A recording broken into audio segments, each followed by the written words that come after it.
நமக்கு weight loss ஆகணும், கண்ணில் உள்ள பிரச்சனை தீரணும் அப்படின்னா இந்த ஜூஸ் குடித்தோன்னா ரொம்ப ஹெல்த்துக்கு நல்லது. வாங்க எப்படி செய்யலான்னு சொல்லிட்டு பார்க்கலாம். இதுக்கு நெல்லிக்காய் அப்புறமா கருவேப்பிலை தேவை. ரெண்டையும் நல்லா கழுவி சுத்தம் பண்ணி நல்லா கட் பண்ணி மிக்ஸி ஜாரில் போட்டு நல்லா அரைச்சிக்கலாம். அரைச்சி ஜூஸ் எடுத்துக்கணும். அதுக்கப்புறமா திருப்பி ஒருத்தர் போட்டு தண்ணி ஊற்றி நம்ம ஜூஸ் எடுத்துக்கலாம். இந்த மாதிரி கட் பண்ணி வச்சுருக்கிறேன். இப்போ நம்ம அரைச்சிடலாம். இதோட நான் எதுவுமே கலந்து குடிக்க மாட்டேன். ஒரு சிலவங்க தேன் கலந்து குடிப்பாங்க.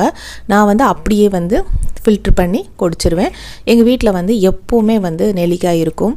ஒரு 10 வருஷமாக நான் கடைக்கு வெஜிடபிள் வாங்க போகும்போதே நெல்லிக்காயும் சேர்த்து நான் வாங்கிடுவேன்.